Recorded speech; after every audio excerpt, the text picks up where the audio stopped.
Assim, o que eu vou dizer, cara? O que eu vou dizer sobre Fábio Carilli?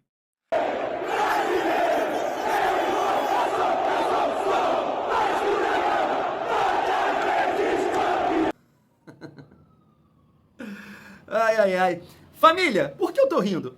Porque eu ia começar o vídeo e aí eu gaguejei. Tive que começar de novo, né?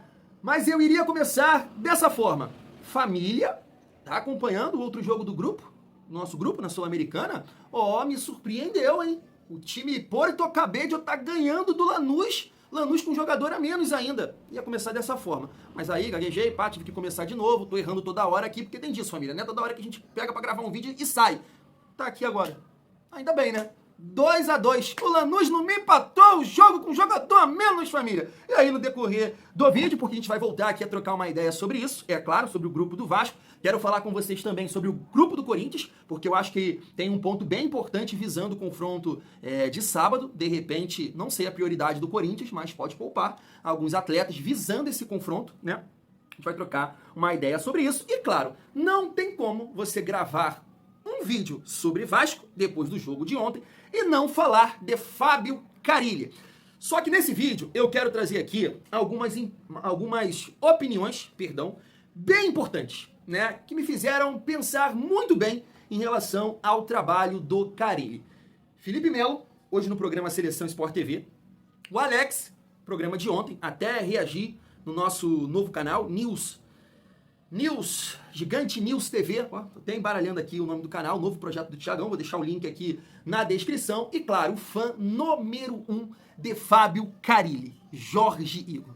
Ah, tu acha que o Jorge Igor ia perder a oportunidade de falar de Fábio Carilli? Então chega aí, família vascaína, que tem muita resenha nesse vídeo. Mas antes, deixa eu te pedir aquela moral. Se não for inscrito aqui no canal Vasco em Família, se inscreve, deixa o like e ativa o sininho para não perder os próximos vídeos. Família, vamos seguir a nossa resenha e rapidamente destacar essa postagem aqui do Vene Casagrande, porque fim de papo, né? O Vasco não vai poder jogar no nosso Caldeirão na quinta rodada. Tá aqui, ó.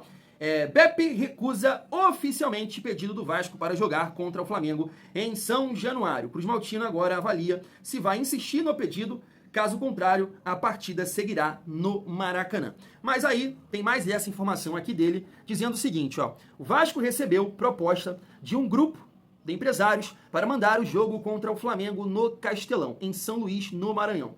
Tivemos acesso ao documento enviado ao Vasco no dia 20 de março, com detalhes da oferta. Adquirir o jogo oferecendo o valor de 1.900.000, além do valor com pagamento à vista antecipado. As empresas arcarão com toda a logística do evento, incluindo transporte, passagens aéreas para os atletas, comissão técnica e o presidente, com ida e volta entre Rio de Janeiro e São Luís. Tá aí, família. Uma outra possibilidade que eu até comentei com vocês no vídeo de mais cedo, né, foi o estádio da Cidadania, não é isso? Do Volta Redonda? Então vamos ver qual vai ser a decisão aí do Vasco. É triste, né, cara? Eu tava contando aí que o Vasco ia conseguir, até por essa questão de ser possivelmente aí, né, o último jogo, Vasco-Flamengo, o nosso Caldeirão. Depois, se Deus quiser, o Vasco vai conseguir essa reforma, né, o novo São Januário. Infelizmente, isso não vai acontecer. Seria bem marcante a gente jogar no Caldeirão, provavelmente, como eu disse, o último jogo, tirar essa urucubaca aí, né, voltar a ganhar do Flamengo. Infelizmente, a cultura do Rio de Janeiro não permite isso. Né? E aí é o ponto, né, família? Porque muita gente pode comentar assim, Thiago, mas é uma irresponsabilidade, né? Tem a questão da segurança, tudo mais. Cara, mas é isso. Não dá pra jogar com duas torcidas. Pô, quebra o galho, irmão. Quebra o galho, torcida única. Isso é temporário. Daqui a pouco o Vasco vai reformar aí o estádio e não vai acontecer mais isso, né? Mas fazer o quê, família? Seguindo aqui a nossa resenha pra gente falar sobre Pumita. É isso mesmo, quero saber a sua opinião, tá na tela, ó. Proposta recusada. O Inter realizou investida pelo empréstimo do lateral Pumita Rodrigues, do Vasco. O clube carioca não aceitou o modelo de empréstimo e considera apenas venda em definitivo. Tá aqui, né, um jogador que eu acho que o Vasco tá tentando, né, renovar, se eu não me engano. Vocês podem me corrigir aí se eu tiver errado. Mas assim, não sou a favor não. Sou a favor da saída do Pumita não. A gente tem uma dificuldade aí pelo lado esquerdo, né, a gente só tem o Piton, porque o Vitor Luiz... Poxa, cara, o Vitor Luiz até fez bons jogos no ano passado, né? Teve personalidade naquele jogo lá contra o Atlético Paranaense, ele bate nos pênaltis, né? Mas começou muito mal, né? A temporada com esse time misto aí, time reserva, muito mal. E eu não sei se o Fábio Carille tem essa confiança no Vitor Luiz. E aí o Vasco teve, né, que emprestar o Leandrinho para acertar uma dívida do Paulinho com o Al-Shabaab. Não é isso? Então a gente já tem essa dificuldade pelo lado esquerdo. Vai ter também pelo lado direito? Não, né? Sei que o PH é titular absoluto, mas eu acho que o Pumita é um bom jogador para você ter no elenco, né? E se o Internacional tá buscando esse atleta é porque também vê qualidade. Claro, tentando ser criativo, porque é a questão da janela doméstica, mas eu não sou a favor da saída do Pumita nesse momento, não. Quero saber a sua opinião. Eu vou destacar aqui, prometo, rapidamente, Felipe Coutinho, mais uma vez, porque ele fez uma postagem na sua rede social. Tá aqui, ó. Começamos a Sul-Americana com empate, mas a estrada ainda é longa. Agora é importante focar no jogo de sábado. É isso. É porque eu tô levantando aqui essa postagem. Porque ontem o Felipe Coutinho deu uma amostra do que ele pode fazer, do talento que ele tem, da qualidade que ele tem. Quando o Thiagão chega aqui e fala, quando o Thiagão faz chilique, deu um chilique aqui, né, porque o GE, ó, aquele programa do Sport TV, Seleção Sport TV, listou lá os melhores meias do Brasil e não colocou o Felipe Coutinho, eu achei aquilo um absurdo. E a galera aqui, teve alguns que ficaram me zoando. Ah, Thiago, pelo amor de Deus, você aqui tá jogando nada. Não pode, mas não pode de forma nenhuma você colocar os melhores meias do futebol brasileiro e tirar o Felipe Coutinho. Até falei com um amigo lá no grupo que ele falou, Thiago, mas ele não tem que estar aí, não tá jogando nada. Eu falei com ele, mas e o Ganso? Né? Por uma infelicidade, é claro, não está performando, não tá jogando, não tá conseguindo jogar, né? Tá se recuperando. E ele tava na lista. O Felipe Coutinho não vai entrar? Quem é Ganso perto do Felipe Coutinho? Pelo amor de Deus. Então, a Seleção Sport TV cometeu essa gafe, né? Essa falta de respeito com o Felipe Coutinho, e ontem ele deu essa amostra, tentando, correndo, se dedicando, melhorando fisicamente, e aí, né, é isso, torcer muito para que o Felipe Coutinho não fique fora, tenha alguma lesão, porque tendo sequência, vai nos ajudar demais, O que foi aquele gol, aquele passe? Pelo amor de Deus, Coutinho. Família, seguindo aqui, pra gente trocar uma ideia sobre a Sul-Americana, vou até conferir aqui no momento que eu estou gravando esse vídeo, 89 minutos e ainda tá 2-2, né? Eu acho que, sei, cara, agora eu vou ter que parar pra analisar. Será que o empate é melhor? Aí o Porto Cabedelo ganhando seria um resultado interessante porque o Lanús é um dos favoritos, né? Para conseguir ali a primeira colocação junto com o Vasco. Eu entendo dessa forma. Então o time argentino perdendo não seria interessante. Aí o Vasco enfrentaria o Porto Cabedelo, também seria um jogo, né? Não sei. Acho que o empate, né, fica legal porque é todo mundo igual. E ali fica todo mundo igual, todo mundo com um ponto, né? E o Vasco joga 2 jogos em casa. Aí tem que fazer a sua parte. E futuramente, claro, num jogo fora de casa aí buscar um bom resultado pra gente classificar. Então aqui, tudo certo, vou acompanhando aqui, se até o final do vídeo eu resenho com vocês. Mas eu queria falar sobre o grupo do Corinthians, rapidamente, né? Porque o Corinthians acabou perdendo pro Huracan por 2-1.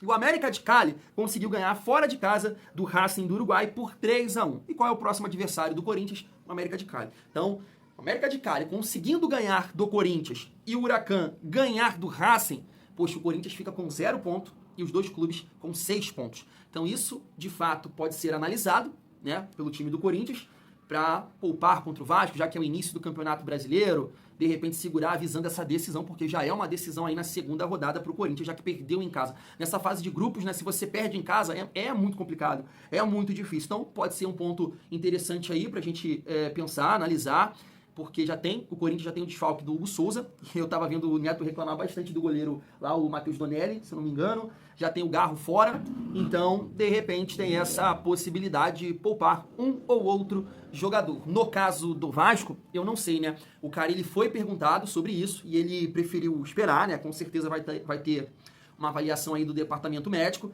mas é bom a gente pontuar que depois desse confronto contra o Corinthians fora de casa, me parece que o Vasco tem 3 jogos em casa, não, tem 2, né?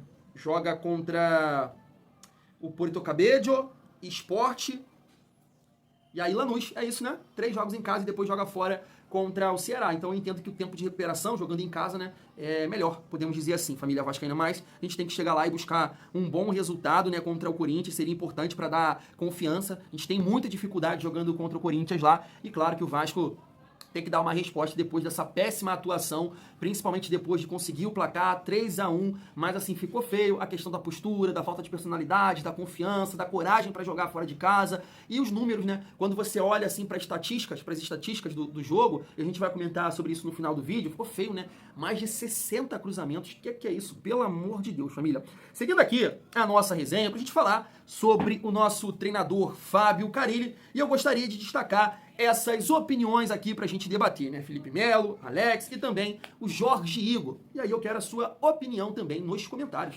Vamos lá. Dificilmente um time que não tem um tipo de treino para você ter posse de bola, verticalizar jogadas, ganhando o jogo vai ter posse de bola. Eles vão recuar e tentar dar a bola para o adversário. Foi isso que aconteceu. Mas eu tento olhar, principalmente esse jogo do Vasco, um grande clube como é o Vasco, com bons atletas, e o craque, Felipe Coutinho, para mim é craque, eu tento olhar com uma outra ótica, assim. Poxa, o Coutinho fez um bom jogo à medida do possível, fez um ótimo gol. O Verratti, poxa, o Verratti que é um jogador totalmente diferenciado também, um cara que é o símbolo desse time, é o Verratti para mim. Se não tá o Verratti, seguramente o Vasco teria caído nesses anos anteriores. É o cara que faz toda a diferença com ou sem bola, porque se ele tá sem bola, ele faz até mais da característica dele. Ele tá lutando, tá brigando, vem, marca. E com bola, é um cara que briga por todas as bolas, principalmente bola aérea, que é o seu forte. Então, quando a gente vê um Vasco que consegue pelo menos fazer gols, isso me dá esperança. Me dá esperança, porque eu não quero saber se o outro time é muito fraco. Agora, nós temos o Vasco com um treinador que ganhou um campeonato brasileiro. A maioria dos jogos era 1-0, fechava a casinha, sabia se defender. Contra o seu time, inclusive. Exatamente, que hoje não está sabendo se defender. Aí me preocupa. Me preocupa um time que é bom defensivamente falando, que tem um treinador que é bom defensivamente falando, e que toma 3 gols do Melgar. Isso realmente me deixa com a pulga atrás da orelha. Eu fico imaginando que o Carille ele tem essa característica desde o início da carreira de ter sistemas defensivos consistentes. E esse Vasco não consegue dar essa consistência. Não é só porque é Coutinho e Verratti na frente. É um time frágil. Hoje. Primeira coisa, você tem que fazer esforço para você correr sem bola. Para você balançar, para você fechar, você tem que estar atento. Se eu fecho, eu deixo a bola por fora, tudo você tem que estar. É assim, o que eu vou dizer, cara? O que eu vou dizer sobre Fábio Carille? O elenco do Vasco é maravilhoso? Não, não é. O elenco do Vasco vai brigar por título brasileiro? Não, não vai. Definitivamente não vai. Não está entre os 8 melhores elencos, como o Pedrinho avaliou.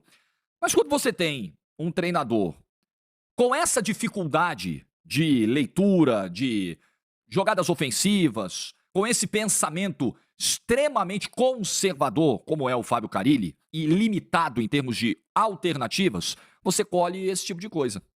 Não faz com todo respeito. Pode estar tendo a pressão que tiver. É o Melgar do Peru. É o Melgar. Que a única coisa que fez foi botar um monte de jogador pelos lados do campo e cruzando tudo. Vinha no pé, cruzava. Vinha no pé, cruzava. Não é possível que para neutralizar uma arma tão básica, tão simples de um time limitado, você precise botar a linha de 7. Você precisa botar mais um zagueiro, 500 zagueiros, tirar o Verratti. Você não segura mais a bola na frente. Você está atraindo mais ainda. Mas os senhores aqui e as senhoras sabem exatamente o que eu penso sobre o profissional Fábio Carille. Tenho nada contra a pessoa, não conheço o Carille, nunca dei bom dia, boa tarde, boa noite. Ele deve ser um cara muito legal. Mas eu acho que para esse nível de desafio, para um nível de elite, para um nível de primeira divisão, de competição internacional, é um treinador com limitações. Existem prateleiras diferentes de profissional. Você pode me achar um profissional de prateleira secundária, né? Um profissional de terceira prateleira. É uma análise profissional. Eu não acho que o Carille seja um profissional de primeira prateleira. O Vasco é um clube da elite do futebol brasileiro e não tem um treinador de elite, na minha opinião, na minha humilde opinião. É só isso. Tem nada contra o Carille, não tem perseguição pessoal, não tem nada, nunca me fez nada. Não tem motivo nenhum pra isso e nem sou vagabundo pra trabalhar dessa forma, nem sou pilantra. Mas não dá, né? Não dá. O que aconteceu ontem lá no Peru simplesmente é inacreditável. É isso. Só pra comentar com vocês durante esse vídeo, o jogo terminou, tá? Porto Cabedelo 2, Lanús também 2, foi buscar um empate no segundo tempo com um jogador a menos.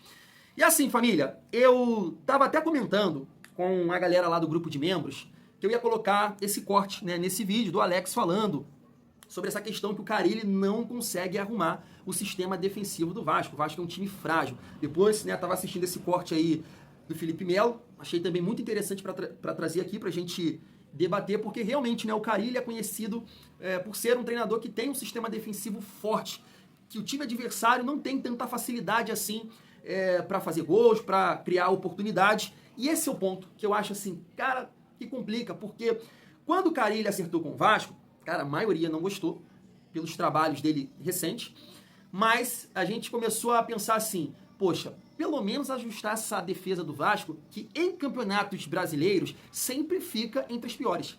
Se eu pegar aqui o exemplo, né, de 2023, o Vasco tomou 51 gols.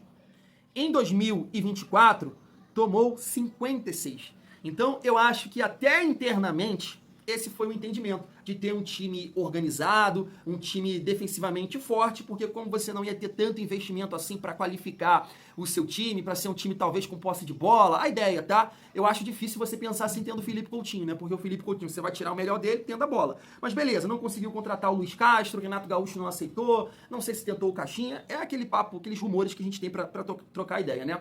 E aí acertou com o Fábio Carille. Mas esse é o ponto, porque se o Carille não conseguir ajustar esse time defensivamente, realmente fica muito difícil de defender o Carille. Mas assim, a gente tem que pontuar nessa partida contra o Melgar a questão da altitude. Eu sei, eu nunca joguei, eu não sei se tem um impacto, né, de fato, se muda muito, mas, cara, ontem o time realmente ficou muito feio. Assim, então, como o Alex está explicando aí, né, para você ter uma linha de 4, um time agrupado, um time ajustado, sem a bola, irmão, você tem que correr. Você tem que correr. E o Vasco estava tendo muita dificuldade nesse sentido. E aí, mais dificuldade ainda pelas beiradas, né? Pelas beiradas de campo, o Melgar procurando muitos lados do campo para fazer os cruzamentos. Foram mais de 60 cruzamentos e o Vasco não teve condição de travar isso, de parar isso. Eu até brinquei não, falei aqui com vocês, né? Se era interessante ter o Lloyd nesse jogo para ajudar nesse sentido, ajudar o PH ou ajudar o Piton, porque estava tendo muitos cruzamentos nesse sentido e o Vasco de fato não conseguiu ali se organizar, sofreu o jogo inteiro. Eu não concordo com esse argumento que o Carille puxou o time para trás, eu não acho isso, eu acho que o Vasco sofreu o jogo inteiro, mas a gente sempre imaginou que um time do Carille ia saber sofrer, né? Ia ter uma organização defensiva. Claro, eu venho aqui falando com vocês, eu responsabilizo também os jogadores, porque o primeiro gol não existe. O primeiro gol não existe, eu não acho que é uma questão de treinamento, falha do treinador, é atenção, faltou muita atenção naquele lance. O segundo gol já é parte, né, dele estar marretando, e aí uma hora ou outra, de fato, é difícil, né, um zagueiro sofrendo do jeito que estava sofrendo, o Maurício Lemos acabou falhando, e o terceiro gol também, acho que o Piton deu muito mole. E aí, família vascaína, eu acho que a gente tem que analisar o mercado, né, a direção, o Pedrinho tem que pensar muito bem, mas eu não tomaria qualquer decisão pelo jogo de ontem. Poxa, Thiago, é um absurdo, não sei o quê. Pelo jogo de ontem não, porque eu achei o Vasco contra o Santos nada de outro mundo. Mas eu achei um time organizado sim, família. Eu achei que no primeiro tempo o Vasco foi pior do que o Santos, podemos colocar assim, porque nem achei o Vasco tão mal, porque o Vasco errou muito. Individualmente, né, os jogadores errando passe, aquela última tomada de decisão para sair na cara do gol tava errando. Não acho que foi uma questão do Carille. Então eu não achei uma partida tão ruim do Vasco contra o Santos. Ontem, claro que fica os gols marcados pela individualidade do Coutinho, né, e o oportunismo ali do Verratti, mas taticamente realmente foi uma partida terrível. Por isso que eu coloco aqui com vocês. Carille e também jogadores. Faltou personalidade para esses atletas, porque no ano passado a gente sofreu dessa forma com outros times. Criciúma, Bahia, RB Bragantino, o próprio Galo, né, no primeiro jogo da Copa do Brasil, onde você inicia bem, depois acabou sem nenhuma jogada. Claro que hoje o Carille tem um time mais qualificado, na minha opinião, na minha modesta opinião, em relação ao Paiva no ano passado. E aí, agora é ver a sequência, a decisão tem que ser tomada rapidamente, se confia no trabalho do Carille, se não dá pra tirar mais nada, você tem que tirar, né? Você tem que pesar tudo isso, porque ainda tá no início de temporada. Se você tem um entendimento, como o Jorge Igor falou, que ele não é treinador para um time de primeira divisão, para um nível do Vasco, essa decisão tem que acontecer. Mas eu acho que ele tem que ser avaliado, né, agora, nessa sequência, porque esse jogo contra o Melgar foi horrível, os números, concordo plenamente, mas tem essa questão da altitude aí que pode ter influenciado demais. O Vasco não tá há quanto tempo aí nesses caras não jogam em altitude, o Vasco não tem esse enfrentamento contra, né, esse tipo de time, porque há muito tempo não joga uma competição internacional, então acho que tudo isso tem que ser pesado, família vascaína, tem que ter calma, né, nessa hora. Concorda? Discorda? Fui.